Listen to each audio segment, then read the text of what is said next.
عالم. اور اب میں آپ سے کوشچن کرتا ہوں، اس کا مطلب یہ ہوا کہ طریقے نظم میں ثنا کرنا یہ افضل ہوگا یا طریقے نثر میں ثنا کرنا افضل ہوگا؟ اس لیے یہ افضل ہوگا. کیوں؟ یہ اللہ کی بھی سنت ہے، رسول کی سنت ہے اور صحابہ کرام کی سنت. آپ نے ناپاک تقسیم کیسے نکالی کہ جی اگر نظم میں کرے گا تو ساتویں آسمان پر اور نظم میں کرے گا تو اسٹیج سے بھی نیچے؟ کیونکہ لوکل امام ہوتا ہے اس کو تو اٹھا کے پھینک دیتے ہیں. کوئی ہم جیسا معروف ہوتا ہے نا تو اس سے تھوڑا لوگ بھی تھوڑا سا عزت کر لیتے ہیں. حالانکہ یہ کوئی معیار نہیں ہے. میرا ٹی وی پر آنا اس کا مطلب یہ نہیں ہے کہ میں افضل ہوں. یہ مجھ سے افضل ہو سکتے ہیں، آپ مجھ سے افضل ہو سکتے ہیں. یہ تو اللہ ہی بہتر جانتا ہے کون افضل ہے. ہماری گردن میں جس دن سریا آیا اسی دن راندہ درگاہ ہوں گے، ذلیل و خوار ہو جائیں گے. عاجزی اللہ کو محبوب ہے، لیکن ہم جیسے لوگ آتے ہیں تو لوگ ذرا تعظیم دے دیتے ہیں، صوفہ بٹھا دیا، سب کچھ کر دیا.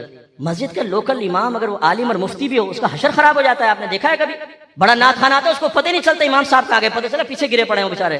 انہیں اٹھاتے ہیں، امام صاحب اٹھیے، بیٹھیے سائیڈ میں. اب آپ کی عزت کا دور ختم، اب ایک ہی کی عزت ہوگی. یہ جو ہمارے ہاں ترجیحات یہ غلط. میں اکثر یہ کوشچن کر رہا ہوں، ناراض مت ہوئیے گا. میں سنی ہوں، نعت خانوں سے بھی محبت کرتا ہوں، نعت خانی سے بھی محبت کرتا ہوں.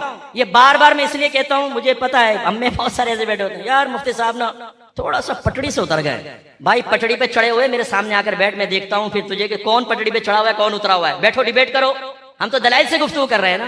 میں آپ کو لاکھوں دلائل دے دوں گا انشاءاللہ کہ جو نثر میں ثنا خان ہے وہ افضل ہے، اور جس نظم میں آپ ثنا خان کو عزت دے رہے ہیں دیں. لیکن میں آپ سے پوچھتا ہوں، ایک قرآن کی آیت لاؤ، ایک حدیث لاؤ جس میں کسی نعت خان کی فضیلت بیان ہوئی ہو. لاؤ. اس کے لیے میدان معاشر میں عزت کے بارے میں بیان کیا ہو. لاؤ پیش کرو. تمام نعت خانوں کو چیلنج کر رہا ہوں کئی عرصے سے، لاؤ پیش کرو جس کی فضیلت نہ قرآن میں ہے نہ حدیث میں ہے، نہ بزرگان دین نے کوئی نعت خان کی فضیلتیں بیان کی. وہ آپ کے ذہن پہ سوار، وہ جس طرز میں نعت خوانی کر رہا ہے آپ اس کو حتمی سمجھتے ہیں، اور جس کے فضائل بھرے ہوئے قرآن و حدیث میں. انما یخشی اللہ من عبادہ العلماء. اللہ فرماتا ہے اللہ تعالیٰ سے صرف اہل علم علماء ہی ڈرتے ہیں. حقیقی خوف انہی کے قلب میں ہوتا ہے. آپ کے نبی نے ارشاد فرمایا، مسجد میں آئے، صحابہ کرام میں ڈیبیٹ چل رہی ہے، سرکار نے فرمایا کس چیز کی بحث کر رہے ہو؟ عرض کی یا رسول اللہ ہماری بحث اس بارے میں ہے کہ بنی اسرائیل میں دو شخص تھے، ایک عالم اور ایک عابد.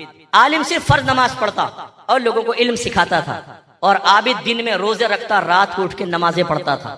بحث اس بارے میں ہے کہ ان میں سے افضل کون ہے. غور سے سنو، علماء کو نگاہ حقارت سے دیکھنے والوں اور پروفیشنل نعت خان جنہوں نے نبی کے نام کو بیچ بیچ کر اپنی کاریں اپنے بنگلے بنائے ہیں، انہیں ان کے مقابلے میں زیادہ عزت دے کر علماء کی تحقیر کے پہلو نکالنے والوں غور سے سنو. آپ کے نبی نے فرمایا اس عالم کو عابد پر ایسی ہی فضیلت حاصل ہے جیسے مجھے تمہارے کسی ادنا پر فضیلت حاصل. میرے نبی نے فرمایا العلماء ورثۃ الانبیاء. علماء نبیوں کے وارث ہیں. ہم ہیں نبی کے وارث، ہم ہیں نبی کے وارث. علماء نبی کے وارث ہوتے ہیں. کسی نعت خان کے بارے میں نبی نے فرمایا یہ میرا وارث ہے تو لاؤ دلیل. اچھا دلیل دیتے ہیں جی حسان بن ثابت کو سرکار نے ممبر پہ بٹھا کے نعت پڑھوائی. یہ غلط فہمی کا ازالہ بھی کر دیتا ہوں، سرکار نے نعت خوانی حقیقتاً نہیں کروائی تھی. عربوں کے ہاں کسی کی مذمت کرنے کے لیے، برائی بیان کرنے کے لیے، جس کو ہجوب کے کہتے ہیں، شعر لکھے جاتے تھے. ہجوب شعر کی شکل میں.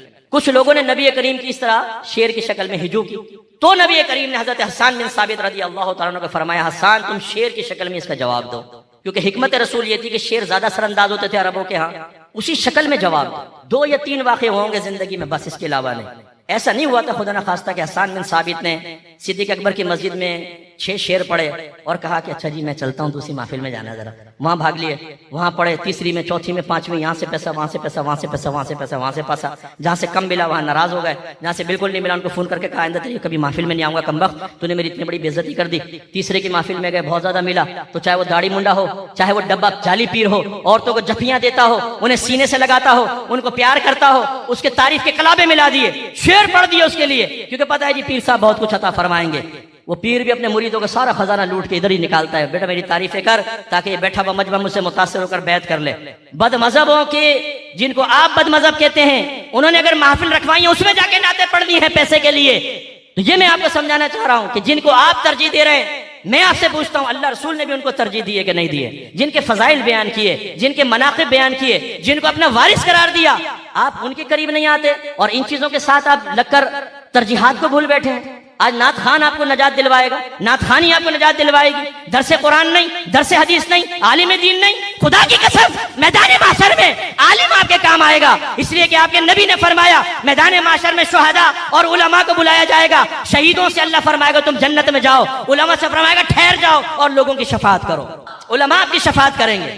علم کے قریب آئیے، علماء کے قریب آئیے، نعت خوانی ضرور رکھیں لیکن اس میں ایک عالم کا بیان بھی ہونا چاہیے۔ انصاف تو یہ ہے کہ آپ نعت خوان کو 1 گھنٹہ دیں تو عالم کو 2 گھنٹے دیں، انصاف یہ ہے کیونکہ اس کی فضیلت زیادہ ہے۔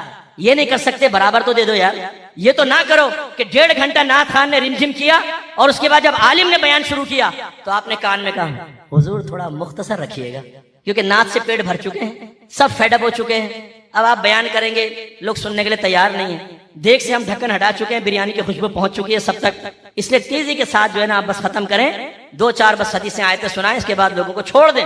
اور معذرت کے ساتھ میں ان علماء کی خدمت میں اس کی وساطت سے ذکر کرتا ہوں کہ جو ہماری عوام کو ان کے فضائل بیان کر کر کے ان کے قدموں میں ڈال رہے ہیں۔ ہم جیسا آدمی حق بیان کرنے والا اسی لیے سب کو برا لگتا ہے، حالانکہ نہ کسی نعت خوان نے خدا کی قسم میری بھینس چرائی ہے، نہ میں نعت خوانی کے مخالف۔ اللہ تعالیٰ نے وہ منصب دے دیا ہے کہ اگر بظاہر زندگی رہی تو ہمارے بڑوں کے بعد پھر ہمارا ہی نمبر آنے والا۔ میں بھی چاہوں نا تو ان کے مسکے لگاؤں، ان کے مسکے لگاؤں، ان کی جیب سے پیسہ نکلواؤں، ہم لوگ بڑے ماہر ہیں اس چیز میں، کوئی ہمارے لیے مسئلہ ہی نہیں ہے۔ نفسیات جانتے ہیں، 32 سال سے دین کی خدمت کر رہا ہوں، 32 سال 32 ایئرز ہو گئے، 32 سال لگاتار کام کر رہا ہوں، لوگوں کے درمیان رہتا ہوں، ان کی نفسیات اچھی طرح سمجھتا ہوں، کس طرح چودھری صاحب کو پھڑکانا ہے اور کیسے پیر صاحب کو 7ویں آسمان پہ پہنچانا ہے۔ بھائی یہ پیسے ویسے جو ہے نا یہ مسجد میں دے دینا، بیٹھ جاؤ، یہ ہمیں بھی آتا ہے۔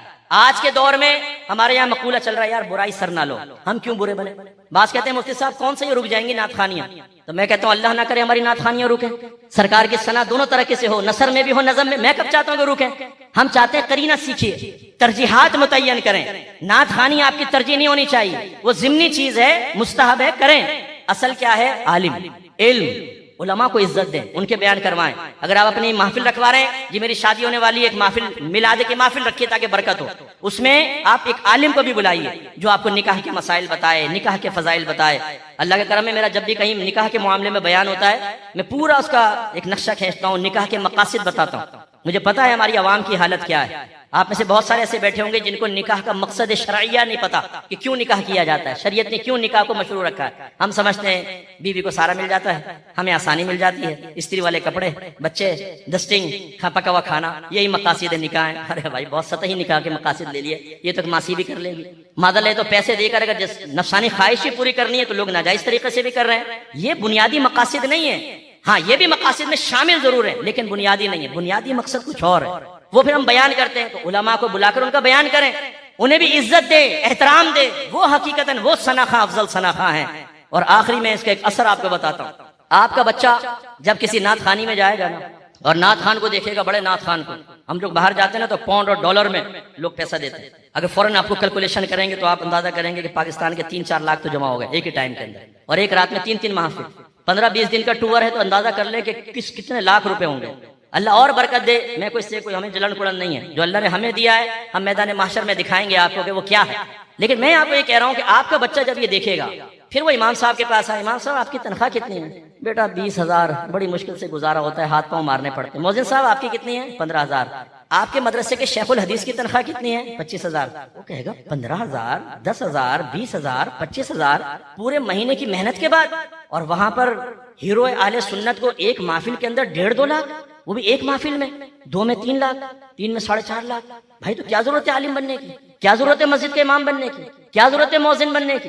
آپ کو یہ تبدیلی نظر نہیں آتی؟ یہ بڑی خطرناک تبدیلی ہے۔ ایک صاحب مجھ سے ملے، مفتی صاحب میرا بیٹا آپ کو بھی سنتا ہے اور ایک مشہور نعت خوان کا نام لیا ان کو بھی سنتا ہے، اب میں سوچ رہا ہوں اسے مفتی بناؤں یا نعت خوان بناؤں، کیونکہ عزت شہرت تو یوں مل جاتی ہے نا، اور کس نے دی ہے؟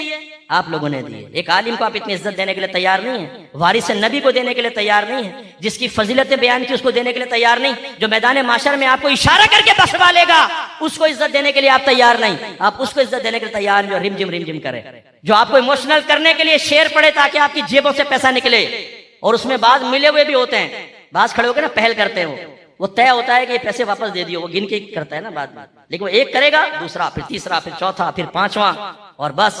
اسی لیے نعت خوان آ کے سب سے پہلے گرم کرتا ہے آپ کی محفل کو، گرمی کے بغیر مزہ نہیں آتا، آپ آرام سے بیٹھے رہیں، بولے گا آپ انسان ہے کہ مردہ ہے، زندہ ہے کہ مردہ ہے؟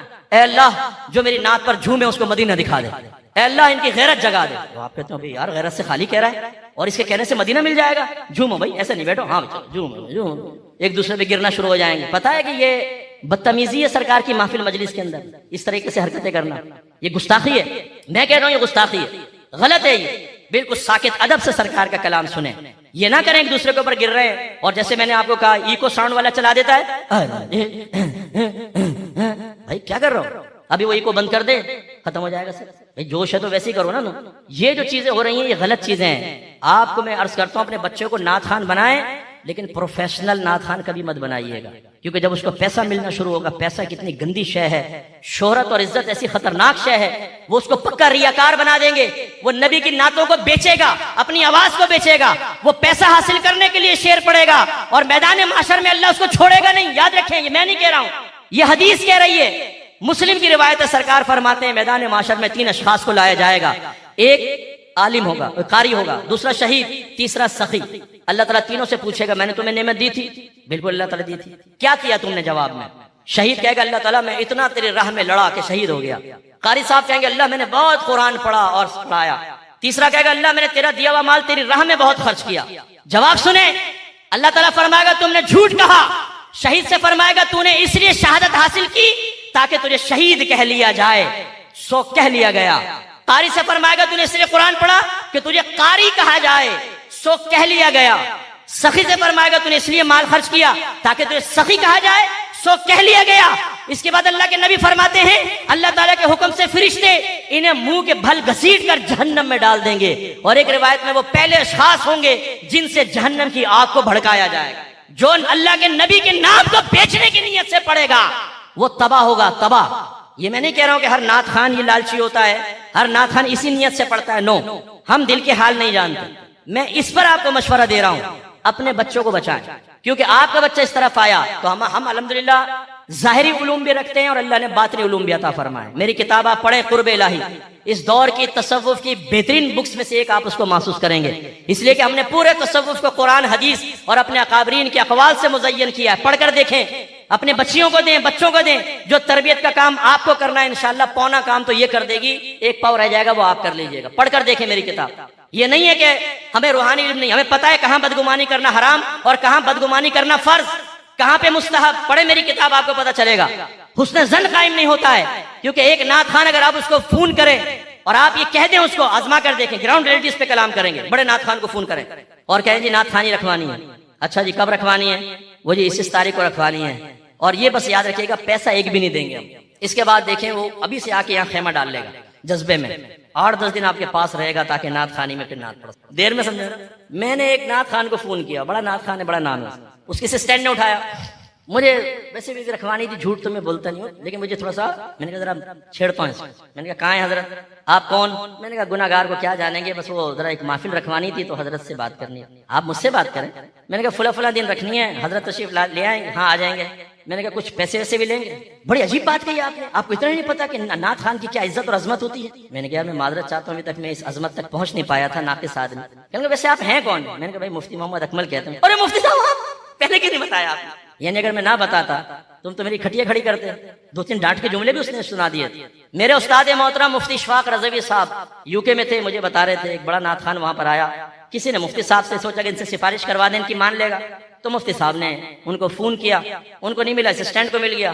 اس نے کہا آ تو جائیں گے، اتنی ہماری ڈیمانڈ ہے، یہ دیں گے تو آئیں گے ورنہ نہیں ہے. مفتی صاحب نے فون بند کر دیا. کہنے کہ مجھے بڑا صدمہ اور افسوس ہوا. اور یہ بھی ایک ہمارے یہاں وار ہے، بعض کہتے ہیں نا کہ میں لفظ نہیں کہتا ہوں خواہ سیاست پہ چلا جائے گا، لیکن میں آپ کو بتاتا ہوں یہ میرے اسسٹنٹ ہے، میں ہوں نعت خوان. یہ ڈیل کرے گا نا، پیسے یہ لے گا 1.5 لاکھ 2 لاکھ کی ڈیمانڈ. جب آپ مجھے کہیں گے مصطفیٰ آپ پیسے مانگتے، میں کہوں گا خدا کی قسم ایک پیسے کی ڈیمانڈ نہیں کرتا ہوں، خدا کی قسم. بالکل صحیح بات، میں نے تو نہیں کی ڈیمانڈ. یہ ہمارے مفتی اشفاق رضوی صاحب صدمہ لے کے دنیا سے رخصت ہوئے ہیں. پر مجھے بڑا افسوس ہوا کہ میں نے اگرچہ اپنا تعارف بھی کروا دیا تھا لیکن انہوں نے میری کوئی اہمیت. اس آدمی کو کیا جواب دیں گے مفتی صاحب؟ اس نے ایک لاج رکمان کر کے کیا تھا نا. یہ ہماری حالت ہے. بہرحال ہر نعت خوان ایسا نہیں ہوتا، لیکن میں آپ کو بتا رہا ہوں ہمارا اس میں زن بھی قائم نہیں ہوتا. میں نے UK کے بہت سفر کیے ہیں. ہم گاڑیوں میں جا رہے ہوتے تھے، نعت خوان نماز نہیں پڑھتے تھے، بعض نعت خوان سوتے رہیں گے خراٹے خر خر، اور وہاں جا کر نعتوں میں ایسا جیسے تو نبی کریم صلی اللہ علیہ وسلم کے عشق کی شمع یہی روشن کرتے آیا پورے پاکستان میں. یار تم نماز تک نہیں پڑھ رہے ہو، نبی کا کہنا نہیں مان رہے ہو. ہمارے کراچی کے بہت بڑے عالم ہیں رفیق الحسنی صاحب، مفتی رفیق الحسنی، بہترین فقیہ ہیں زمانے کے ماشاءاللہ. اب تو آخری سٹیج پر ہی ہیں، اللہ ان کو درازی عمر بالخیر عطا فرمائے. آخری سٹیج سے مراد عمر کافی زیادہ ہو گئی. وہ مجھے بتا رہے تھے ابھی ہمارا ان کے ہاں پروگرام تھا، کہنے لگے میں UK گیا، دن رمضان میں دن میں ایک مقتدی نے بتایا کہ یہ ایک نعت خوان آیا تھا، وہ اوپر تھا، میں دن میں اوپر چلا گیا تو دیکھیں تو حالت یعنی روز رمضان میں سگریٹ پی رہا تھا. تو ہر نعت خان ایسا نہیں ہوتا، لیکن بہت سے نعت خان بے عمل بھی ہیں، بے نمازی ہیں، لیکن آپ کے سامنے جب نعتیں پڑھتے ہیں تو ایسا پڑھیں گے کہ آپ کہیں گے ان سے بڑا کوئی عاشق نہیں ہے۔ چلیں آپ ان کو پھر بھی عزت دیتے ہیں، آپ کی مرضی، لیکن میرے وہی بات ہے کہ ترجیحات متعین کریں، علم کو سیکھیں، عالم بنائیں، مفتی بنائیں، ضروری ہے، ورنہ جاہل رہنما بنیں گے۔ جیسے بھی میں نے آپ کو بتایا، آپ جب عالم نہیں بنیں گے، آپ اپنے بچوں کو عالم نہیں بنائیں گے، لیڈر پیدا نہیں ہوں گے، تو لوگ جاہلوں کو اپنا رہنما بنائیں گے، اور اسی طرح ترجیحات متعین ہوں گی کہ وہ ان کی طرف مائل ہو جائیں گے کہ جو حقیقتاً وہ فضیلت نہیں رکھتے جو ہمیں بتا دی گئی ہے شعروں کی شکل میں۔ ایسے سے شعر پڑھے جاتے ہیں بعض اوقات، میں میدان معاشر میں آؤں گا، سرکار مجھے ملاحظہ فرمائیں گے، مجھے قریب بلائیں گے، پھر سینے سے لگائیں گے اور یوں فرمائیں گے یہ میرا ثنا خان تھا، اب یہ جنت میں جائے گا اور میں سیدھا جنت میں چلا گیا۔ نعرہ تکبیر، نعرہ رسالت۔ آپ نے کہا یار ثنا خان کی تو بڑی عظمت ہوتی ہے۔ جب بھی کوئی اس قسم کے شعر سنائے نا، ایک میری درخواست، بعد میں سے کہے گا اس میں حدیث پیش کر یار، کہاں سے آیا بتا رہا ثابت ہے۔ میں قبر میں گیا، منکر نکیر آئے، کہا یہ تو سرکار کا ثنا خان ہے، واپس لے گئے۔ آپ نے نعرہ تکبیر، نعرہ رسالت، پوچھے نا حدیث کہاں لکھا ہے کہ ثنا خان سے سوال جواب نہیں ہوں گے؟ بتاؤ، یعنی اپنے خود ہی تم لوگ فضیلتیں گھڑ لو، لوگوں کے ذہن میں ڈال دو کہ آج نعت خان بہت اونچا 7ویں آسمان میں فرشتوں سے افضل ہو گیا ہے کہ منکر نکیر ڈر کے سائیڈ میں آ جائیں، جہنم کے فرشتے آئیں تو اوے باپ رے یہ تو ثنا خان، ہٹ جاؤ بھائی ہٹ جاؤ حضرت، ادھر وہ راستہ آپ کا وہ ہے، غلطی ہو گئی، معذرت، ہم آپ کے بیچ میں آ گئے، نکل جائیں سیدھے آپ جنت میں۔ مانگے فضیلتیں، بولو پیش کرو۔ تم بچوں کے ذہن میں یہ چیزیں ڈال رہے ہو کہ عالم بنو نہ بنو، نعت خان بنو، فرشتے تمہیں عزت دیں گے، تو دلیل پیش کرو اس کے اوپر، نہیں ہے تو غلط تصورات پیدا نہ کرو خدا کے واسطے۔ جو اللہ نے بیان فرمایا اس کو ذہن میں ڈالو، جو رسول نے بیان فرمایا اس کو ذہن میں ڈالو، اپنی فضیلتیں خود نہ بناؤ، خود ساختہ فضیلتیں، تصوراتی فضیلتیں، اور لوگوں کو آپ نے اپنے فضائل سنا سنا کے اپنا گرویدہ بنا لیا۔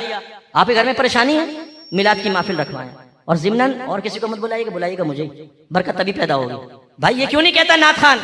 اب ہمارے ایک عالم بولیں گے نعت خانی رکھوا لیں، یہ کبھی بولیں گے اچھا آپ گھر میں پریشانی ہے درس حدیث رکھوائیں، درس قرآن رکھوائیں، قرآن پڑھا جائے گا، حدیث پڑھی جائے گی، اس کی برکت ہی کچھ اور ہے، انشاءاللہ آپ کے گھر کی پریشانیاں دور ہوں گی۔ نا بابا نا، میلاد محفل، میلاد کی محفل رکھوائیں، رم جم، ہم رم جم پڑھے گا وہاں پر آ کر، وہی پرانی نعتیں جو یوٹیوب پہ، وہی پڑھ کر ہم تمہارے گھر میں برکت پیدا کر کے اور تھوڑی سی برکت سمیٹ کر یہاں سے نکل جائے گا، باقی تم جانو تمہارا کام جانو۔ تو ناراض مت ہوئیے گا بھائی جان، ترجیحات متعین کریں۔ علم میں مسجد کی کمیٹیوں سے، اہل سنت کی کمیٹیوں سے بھی مخاطب ہوں، بڑی بڑی ہماری مساجد ہیں، اس میں درس نظامی کی کلاسیں نہیں ہوتی، کتنی میں مسجدوں میں گیا ہوں، حفظ کا مدرسہ ہے، ناظرے کا ہے، بھائی اللہ نے آپ کو موقع دیا، آپ کے پاس بینک بیلنس بھی ہے، اتنی جگہ بھی ہیں آپ کے پاس، اس مسجد کی بات نہیں کر رہا ہوں، ویسی میں بہت جاتا رہتا ہوں، اور میرا مشن ہے میں عالم بناؤں گا، مفتی بناؤں گا انشاءاللہ، میرا مشن ہے۔ ہماری اکیڈمی میں حفظ و ناظرے کا مدرسہ نہیں ہے، ہم صرف عالم اور مفتی تیار کرتے ہیں، مرد بھی عورتیں بھی۔ اس وقت سینکڑوں دنیا کے لڑکے لڑکیاں خواتین مرد الحمدللہ آن لائن کورسز کر رہے ہیں، اور سٹی کے بہت سارے لوگ 99.99% ہمارے کراچی سٹی کا آدمی ہماری اکیڈمی کے اندر، ہم نے سٹی کے لوگوں کو اپنی طرف مائل کیا۔ کبھی آپ سنڈے آئیں، اتوار کو کراچی آئیں تو میں آپ کو دعوت دیتا ہوں میری اکیڈمی میں آئیے گا۔ میں جو ایک کورس کروا رہا ہوں درس نظامی کا کورس ہے 8 سال کا، صرف اتوار کو 3 گھنٹے کی کلاس لیتا ہوں، 5واں سال چل رہا ہے، پھر چوتھا، تیسرا، دوسرا، پہلا، 5 کلاسیں، 5واں سال ہے، اور ماشاءاللہ 125-150 میرے اسٹوڈنٹس ہیں اس کے اندر، only engineer, doctor, professor, bankers, house wife, job کرنے والے، دینی طالب علم کا داخلہ منع ہے اس میں، یعنی ہم نے شعور بیدار کیا ہے عام لوگوں کو اور سمجھایا ہے آپ بھی عالم بن سکتے ہیں، آپ بھی مفتی بن سکتے ہیں۔ آئیے تو خدا را جو مسجدی کمیٹیاں ہیں میں ان سے گزارش کرتا ہوں جہاں اہل سنت کی مسجد ہو وہاں پہ فوراً ایک مدرسہ قائم کریں درس نظامی کا، اور یقینی سے بات ہے مدرسہ قائم کریں گے تو استاد چاہیے ہوگا، تو پھر اداروں کو آپ سپورٹ کریں تاکہ وہاں تیزی سے استاد بنے۔ یہی تو میں آپ کو کہہ رہا ہوں، ترجیحات متعین کریں۔ جتنا سالانہ ہمارے نعت خانیوں میں اور عرسوں کے اندر اور تیجوں میں اور 40ویں اور 10ویں میں خرچ ہوتا ہے، اگر خود اس کا 10واں حصہ بھی دینی مدارس میں خرچ کیا جاتا تو 50 یونیورسٹیز بن جاتی، بڑے بڑے اسکالرز بن جاتے، انقلاب پیدا ہو جاتا۔ آج ہمارا نوجوان یہ تو کہتا ہے علماء کر کیا رہے ہیں، مجھے بات کہتے ہیں مصطفیٰ آپ کیا کر رہے ہیں میڈیا پہ بیٹھ کر؟ کیوں بھائی کیا ہوا؟ دیکھیں برائیاں اتنی عام ہیں، آپ کیوں نہیں بولتے فلاں چیز کے خلاف فلاں چیز کے خلاف؟ میں بولتا ہوں بھائی میں تو جھک مار رہا ہوں، مجھے ہٹا دو، تم عالم مفتی بن کے میری جگہ بیٹھ جاؤ اور جو کام میں نہیں کر رہا وہ کر کے دکھاؤ، آ جاؤ بنو نا۔ باتیں کرنے کا کیا فائدہ؟ آپ کیوں عالم نہیں بنتے؟ آپ کیوں مفتی نہیں بنتے؟ آپ دینی مدارس سے کیوں بھاگتے ہیں؟ آپ آئیے، پڑھے لکھے لوگ آئیں، سٹی کے لوگ آئیں، پڑھیں اور اس معاشرے کے اندر انقلاب پیدا کریں، اصل دین لوگوں کو دکھائیں، ترجیحات متعین کریں، تو یہ احساس ذمہ داری بھی بیدار کرے، ہمیں عالم بننا چاہیے، ہمیں مفتی بننا چاہیے، اپنی بچیوں کو عالم بنانا چاہیے، اپنے بچوں کو مفتی بنانا چاہیے، دینی مدارس میں مالی سپورٹ جھنجھوڑ دینی چاہیے. اگر کوئی عالم آپ کے علاقے میں اچھا کام کر رہا ہے اور آپ کسی نعت خان کو 1.5 لاکھ روپے دینا چاہتے ہیں, اسے 50,000 دیں, 1 لاکھ اس عالم کو دیں جو کام کر رہا ہے دین کا کام, جو آپ کو جنت کا راستہ دکھائے گا. ناراض مت ہو, ترجیحات متعین کریں. 100 سال بھی نعت خانیوں کے اندر بیٹھتے رہیں گے, آپ کو حرام حلال کی تمیز حاصل نہیں ہوگی, کیونکہ نعت خان یقینی سی بات ہے سرکار کی ثنا کر رہا ہے. وہ شرعی احکام تو بیان نہیں کر رہا, وہ آپ کی باطنی خرابیاں بیان نہیں کر رہا ہے, وہ گناہوں کا بیان نہیں کر رہا ہے, وہ آپ کے اندر انقلاب پیدا نہیں کر سکتا ہے, وہ آپ کو جھنجھوڑ نہیں سکتا ہے, وہ احساس گناہ پیدا نہیں کر سکتا ہے. 100 سال بیٹھیں, جہاں پر ہیں وہیں سوئیوں پر رہیں گے, اس سے آگے نہیں بڑھ سکتے آپ. لیکن ایک عالم دین کے سامنے بیٹھ جائیں, ذہن کے دریچے کھل جائیں گے, سوچ کی راہیں متعین ہوں گی, انشاءاللہ آپ عملی قدم اٹھائیں, اللہ تعالیٰ آپ کو دنیا میں عزت عطا فرمائے گا, آخرت میں بھی عزت عطا فرمائے گا. ہماری مثال آپ کے سامنے ہے. ہمارے استاد محترم مولانا خادم حسین رضوی صاحب رحمۃ اللہ علیہ کی مثال آپ کے سامنے ہے. انہوں نے وہ کام کیا, بڑے بڑے پی ایچ ڈیز نہ کر سکے. ہمارے استاد محترم عبدالستار سعیدی صاحب کو دیکھیں, میرے استاد محترم عبدالحکیم شرف قادری صاحب, عبدالقیم ہزاری صاحب رحمۃ اللہ علیہ کو دیکھیں, انہوں نے لاکھوں علماء پیدا کر دیے. پوری دنیا میں علم کی شمع روشن ہو رہی ہیں. عالم بنائیں گے تو برکت ہوگی, عالم بنائیں گے تو اہل سنت کی بقا ہے, عالم بنائیں گے تو آپ کے آنے والے بچوں کے ایمان محفوظ ہوں گے. باقی نعت خوانیاں وقتی طور پہ عشق کے بڑھانے کا سبب بن سکتی ہیں, آپ کی کیفیات تبدیل کر سکتی ہیں, لیکن شرعی ریکوائرمنٹ پوری نہیں کر سکتی ہیں, شرعی تقاضے پورے نہیں ہو سکتے. اللہ اس کے رسول کی اطاعت کو ترجیح دیجیے, اسے فوقیت دیجیے.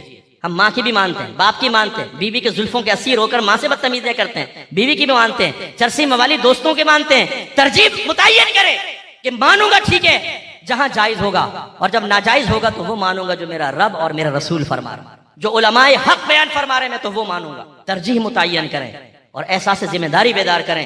جب گھر کا ایک سرپرست علماء کو گالیاں بک رہا ہو, گھر کا سرپرست یہ کہہ رہا ہو بھائی یہ علماء ان کے پیچھے بیٹا یہ سب ایسے ہی ہیں, جعلی ڈبے لڑتے رہتے ہیں آپس میں, ان کے پیچھے مت چلو برباد ہو جاؤ گے. یعنی ابا کے پیچھے چلو تو جنت یوں قدموں میں آ جائے گی, علماء کے پیچھے چلو گے تو جنت روٹ کے چلی جائے گی. یہ آپ کیا تعلیم دے رہے ہیں اپنے گھر میں بچوں کو؟ علم کے خلاف کر رہے ہیں, عالم کے خلاف کر رہے ہیں. بعض کہتے ہیں مفتی صاحب ہم نے دیکھا یہ علماء آپس میں لڑتے رہتے ہیں, کیا کریں؟ تو بھائی آپ کے سارے خاندان میں سب پیار محبت سے رہ رہے ہیں. نہیں, لڑائی جھگڑا تو وہاں ہی ہوتا ہے, وہاں بھی ہوتا ہے, تو گھر بار کو کیوں نہیں چھوڑا؟ دوستوں میں پھڈے ہوتے ہیں, ہاں دوست کیوں نہیں چھوڑے؟ آفس میں پھڈے ہوتے ہیں, ہاں آفس کیوں نہیں چھوڑا؟ یعنی ہر جگہ پھڈے فیس کر رہے ہیں, لیکن علماء کے پھڈے ایسے ہیں اتنا ٹینشن میں مبتلا کر دیتے ہیں ہم نے علماء کو چھوڑ دیا. کیا یہ ترجیح متعین کریں, اطاعت کریں اللہ کی, رسول کی, اس کے مقابلے میں نفس کہے, شیطان کہے, ماں باپ کا حکم آئے, کسی کا بھی آئے, اللہ تبارک و تعالیٰ کا حکم سب پر فوقیت رکھے گا. آپ کے نبی نے فرمایا اللہ کی اطاعت میں, اللہ کی نافرمانی میں کسی مخلوق کی اطاعت جائز نہیں ہے. تو اس لیے جب اللہ کا حکم آ جائے تو بس اس کو فوقیت دیجیے. اس کے بعد علماء کی اطاعت, علماء حقہ. ابھی میں نے آپ کو مسئلہ بیان کیا, میجورٹی جس طرف ہے ان کے پیچھے چلے. مولانا خادم حسین صاحب ایک مدرسے میں پڑھ کر لیڈر بنے. میں ایک مدرسے میں پڑھا ہوا آدمی ہوں, میں یونیورسٹی میں بھی پڑھا, کالج میں پڑھا, لیکن کوئی پوچھنے کے لیے تیار نہیں تھا. مدرسے میں پڑھا تو آج سب پوچھ رہے ہیں. میں آپ سے گزارش کرتا ہوں, اللہ نے آپ کو بڑی صلاحیتیں دی ہیں, آپ بھی آگے آئیے, اس علمی جہاد میں ہمارا ساتھ دیں. ہمیں آپ سے کوئی لالچ نہیں ہے, کوئی لالچ نہیں, اللہ کا بڑا کرم ہے. لیکن اللہ نے مجھے بہت بڑا ظرف دیا ہے. میں چاہتا ہوں میں مروں تو میرے جیسا کام کرنے والے 5000 نوجوان کھڑے ہوں. کبھی آپ میرے ساتھ بیٹھیں گے میں آپ کو بتاؤں گا میں نے 100 سال کی فیوچر پلاننگ کی ہے. کتنے سال کی؟ 100 سال. 10-20 سال تو یوں ہے ہمارے لیے بالکل سامنے ہم رکھتے ہیں, 10-20 سال تو 100 سال کی پلاننگ کی ہے. 100 سال تک کم از کم جو میں کام کر رہا ہوں وہ انشاءاللہ ہلے گا بھی نہیں, 100 سال تک چلے گا. پلاننگ کی ہوئی ہے. آپ آئیے ہمارے قریب آئیں, علماء کے قریب آئیں, علم دین سیکھیں اور خدا را اپنے آپ کو مؤثر بنائیں. ان ترجیحات کو ترجیح دیجیے جس کو شریعت نے ترجیح دی ہے. احساس ذمہ داری پیدا کریں, تب اس معاشرے میں انقلاب پیدا ہوگا. اور انشاءاللہ آپ دیکھیں ہماری ہر مسجد میں مدرسہ ہوگا جس میں ایک بہت بڑی تعداد بچوں کی عالم اور مفتی بن رہی ہوگی. اس جہاد میں آپ بھی شریک ہوں. اپنی مساجد میں درس قرآن شروع کریں, درس حدیث شروع کریں, درس فقہ شروع کروائیں. آپ کے اندر طاقت ہے تو کمیٹیوں سے ریکویسٹ کریں. آپ کے اطراف میں امام ہیں, ان سے ہاتھ جوڑ کر کہیں خدا را ایک نماز کے بعد دیکھیں کتنا پیارا اہتمام ہے, میرا دل خوش ہو گیا. فجر میں درس قرآن, عصر میں درس فقہ, اتوار کو درس قرآن. اللہ تعالیٰ رحمت نازل فرمائیں لوگوں کے اوپر. اتنا پیارا کام, آپ سب اس جہاد میں شریک ہو جائیں. کرو, اپنی کمیٹیوں سے بولیں, امام حضرات سے منتیں کریں, حضور درس قرآن شروع کریں, درس فقہ شروع کریں. اہل سنت میں علم کو سب سے بڑی فوقیت ہونی چاہیے. ہمیں آج پتہ ہے کیا کہا جاتا ہے؟ قبر پرست, جاہل بولتے ہیں, جاہل مرکب ہے. ایک شخص کا میں نام نہیں لیتا ہوں, اس نے کہا تھا ان قریب مدارس سنیوں کے ہوں گے اور پڑھانے والا ہمارا بیٹھا ہوگا. کیوں بولا انہوں نے؟ اس لیے کہ انہیں پتا ہے کہ ہم لوگ انہی چیزوں میں لگے ہوئے ہیں. پوری رات نعت خوانیاں یا کھچڑے کے گھوٹے لگانے والا نوجوان 10 منٹ کے درس قرآن میں بیٹھنے کے لیے تیار نہیں تو عالم کیسے بنیں گے؟ مفتی کیسے بنیں گے؟ استاد کیسے بنیں گے؟ لیڈر کیسے بنیں گے؟ جب یہ کچھ بھی نہیں ہوگا کوئی اور آ کے آپ کو لیڈ کرے گا۔ اگر دیکھنے ہو وہ عظیم لیڈر تو یوٹیوب پہ چلے جائیں اور جہاں وہ اپنا چورن بیچنے والے بیٹھے ہوئے نا ان کو دیکھیں ذرا، ایک سے ایک چورن بیچ رہا ہے وہاں بیٹھا ہوا، نہ آتا ہے نہ آتا کچھ بھی نہیں، ایک ہاتھ میں بخاری ایک ہاتھ میں قرآن پکڑا ہوا ہے اور پاگل بنا رہے لوگوں کو۔ ہمارے سنی اکثر بیچارے ایسے ہوتے ہیں جنہوں نے اپنے دین کی بیسک بھی نہیں سیکھی ہوتی، یار قرآن بیان کر رہا ہے، یار حدیث بیان کر رہا ہے، یہ بالکل ایسا آپ کو انگلش نہ آتی ہو اور کوئی آ کے گٹ پٹ شروع کر دے تو آپ کہیں یار یہ تو یار بڑی بہترین انگلش بول رہا ہے، سمجھا نہیں؟ جب پتہ ہی نہیں تو ایسے بولو گے۔ تو اس لیے میں چاہتا ہوں آپ شعور بیدار کریں، پھر انشاءاللہ بڑی برکت ہوگی۔ اگر میری کوئی بات کوئی جملہ آپ کو ناگوار گزرا ہو، سننے والوں کو ناگوار گزرا ہو، میرے کسی نعت خوان بھائی کو ناگوار گزرا ہو، خدا را میری باتوں کی تلخی نہیں، ان باتوں کے پیچھے درد کو محسوس کریں اور اس کی حقیقت کو سمجھیں۔ ہم کیا چاہتے ہیں؟ ہماری عمر اب میرے 32 سال ہو گئے مجھے تبلیغ کرتے ہوئے، 32 سال۔ میرے پروگرام کو اس 4 مارچ کو 18 سال ہو گئے، احکام شریعت کو 18 سال، اور درس بخاری کو تقریباً 10واں سال۔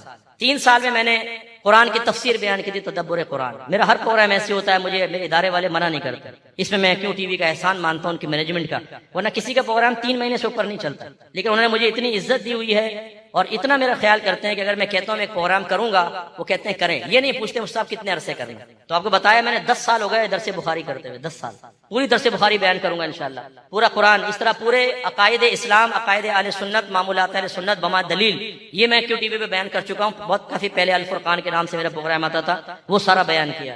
اب ہم یہی کر سکتے ہیں یار، میں شعور بیدار کر سکتا ہوں، منتیں کر سکتا ہوں، میں خرابی کی نشاندہی کر کے لوگوں کو اپنا مخالف بنا کے آپ کے لیے آسانیاں فراہم کر سکتا ہوں، اس کے علاوہ کیا کروں میں یہی کر سکتا ہوں۔ اللہ تعالیٰ ہم سے کام لے رہا ہے، میں آپ سے گزارش اسی لیے کرتا ہوں خدا را آگے آئیں، ذمہ داری محسوس کریں۔ یہ میرے سر پہ امامہ ہے، میرے چہرے پہ داڑھی ہے، میرے نام کے ساتھ مفتی ہے، اس لیے میری ذمہ داری خالی نہیں ہے، آپ کے نبی نے آپ کو ذمہ داری دی ہے۔ بنائیں اپنے بچوں کو عالم، انہیں مفتی بنائیں، ہو سکتا ہے آپ کا بچہ ہی کل لیڈ کرے پورے پاکستان کو، اللہ اس کو اتنی عزت عطا فرمائے کہ لاکھوں کو اپنے پیچھے جنت میں لے کر جائے۔ کریں ہمت، کوئی ناممکن نہیں ہے۔ میرا پورا خاندان عام خاندان ہے، کوئی ہمارے خاندان میں عالم نہیں۔ میں نے اپنے دادا جان کی داڑھی دیکھی تھی، یہ آخری عمر میں میرے والد صاحب نے داڑھی رکھی، باقی ہمارے خاندان میں کوئی داڑھی والا نہیں، علم سے سب دور ہے۔ اللہ تعالیٰ نے اسی خاندان سے ایک بچے کو نکال کر یہ توفیق دی، وہ 32 سال سے دین کا کام کر رہا ہے۔ دنیا میں لاکھوں لوگوں کو میں فقہ سکھا رہا ہوں، لاکھوں لوگوں کو قرآن حدیث سکھا رہا ہوں۔ یہ ناممکن تو نہیں ہے کہ اللہ تعالیٰ آپ میں سے کسی پہ نگاہ انتخاب فرمائے اور آپ کا بچہ اسی طرح اوپر آ کر بہت بڑا کام کرے، خدا را اپنے آپ کو دین کے قریب لے کر آئیں اور یہ بڑا کام کریں۔ اللہ تعالیٰ عمل کی توفیق عطا فرمائے، آمین۔ وآخر دعوانا ان الحمدللہ رب العالمین۔ اب آپ تشریف رکھیے، ابھی آدھ گھنٹے کے لیے آپ وضو دوبارہ کر لیں یا انفرادی عبادت کر لیں۔ مفتی صاحب دعا فرماتے ہیں، آدھ گھنٹے کے بعد دوبارہ جو ہے وہ سحری تک محفل شروع ہوگی، سبھی احباب جو ہے مفتی صاحب کے ساتھ دعا میں شریک ہو جائیں، اس کے بعد انفرادی طور پر آپ کو عبادت کا وقت دیا جا رہا ہے۔ بسم اللہ الرحمن الرحیم، الحمدللہ رب العالمین والصلاة والسلام علی سید الانبیاء والمرسلین، یا ارحم الراحمین۔ ہم سب کا یہاں بیٹھنا اپنی بارگاہ میں قبول و منظور فرما لے۔ اے اللہ ہمارے بھائیوں کے جنہوں نے اپنا قیمتی وقت نکال کر یہاں بیٹھے، ان کے تمام مسائل کو غیب سے حل فرما دے۔ ہم سب کو دین پر استقامت عطا فرما، علم دین سیکھنے، اس کے تقاضے کے مطابق عمل کرنے کی توفیق عطا فرما۔ اے اللہ ہمارے گھر والوں کی اصلاح فرما دے، ہمارے گھر میں بھی سب نمازی بن جائیں، قرآن پڑھنے والے بن جائیں، حدیث پڑھنے والے بن جائیں، نبی کریم صلی اللہ علیہ وسلم کی سیرت پاک پر، آپ کے احکام پر عمل پیرا ہونے والے بن جائیں۔ اے اللہ ہم سب کو گناہوں سے شدید نفرت عطا فرما، ہمیں نیکیوں سے پیار عطا فرما دے۔ اے اللہ ہمیں اپنے علماء کی عزت و احترام کرنے کی توفیق عطا فرما۔ اے اللہ جو اخلاص کے ساتھ نعت خوانیاں کر رہے ہیں اور ان کا مقصد واقعی عشق رسول کی شمع روشن کرنا ہے، یہی ان کا بنیادی اور اہم مقصد ہے۔ اللہ تعالیٰ ہمارے ایسے نعت خوانوں کو عزت عطا فرما۔ اے اللہ تعالیٰ ان سے ہمارا حسن عقیدت قائم فرما۔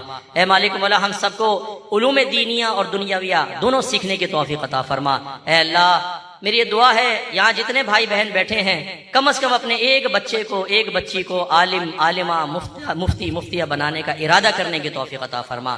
اے اللہ اپنے کرم سے اس ارادے کو پائے تکمیل تک پہنچانے کی ہمت اور حوصلہ بھی عطا فرما دے۔ میرے جو نوجوان بیٹھے ہیں اللہ تعالیٰ کوئی اگر ایسا نوجوان ہے جو کسی گندی اور بری عادت میں مبتلا ہے اور باوجود کوشش کے وہ عادت نہیں چھٹ پاتی، اے اللہ تجھے اپنے حبیب کی پاکیزگی کا واسطہ اسے اس گندی عادت سے دور فرما دے۔ جو میرے بھائی پریشان حال ہیں، صدمے میں ہیں، ٹینشن میں ہیں، اللہ تعالیٰ ان کو صبر و سکون عطا فرما، ان کی طبیعتوں میں قرار عطا فرما، اس پہ خصوصی رحمتیں برکتیں نازل فرما، جو سبب پریشانی ہے اس کو دور فرما دے۔ اے اللہ رحمتیں نازل فرما دے۔ جو میری بہنیں مجھے پس پردہ اس سوشل میڈیا پر سن رہی ہیں، ابھی میری بہت ساری بہنیں اس کو بعد میں بھی سنیں گی، اللہ تعالیٰ انہیں بھی ذہنی سکون عطا فرما، ہماری بہنوں کو بھی بعمل بنا دے، برقعے کی توفیق عطا فرما، پردے کی توفیق عطا فرما، انہیں 5 وقت نماز پڑھنے کی توفیق عطا فرما۔ اے مالک مولا، جن کی ناجائز دوستیاں ہیں ان دوستیوں کو ختم فرما دے، اے اللہ ہمیں جائز اور پاکیزہ دوستیاں کرنے کی توفیق عطا فرما۔ دعا فرمائے اس مسجد کے امام صاحب، کمیٹی کے ارکان، خطیب صاحب، مؤذن صاحب، خدام اور جو مسجد کی کسی بھی طریقے سے خدمت اور تعاون کرتے ہیں، سب پر اپنی رحمتیں برکتیں نازل فرمائے۔ جو ریگولر نمازی ہیں، جو کبھی کبھار آتے ہیں، اللہ تعالیٰ ان پر بھی رحمت نازل فرما، اہل محلہ پر بھی اپنی خصوصی رحمتیں نازل فرما۔ اے اللہ اس مسجد کو اور آبادی عطا فرما۔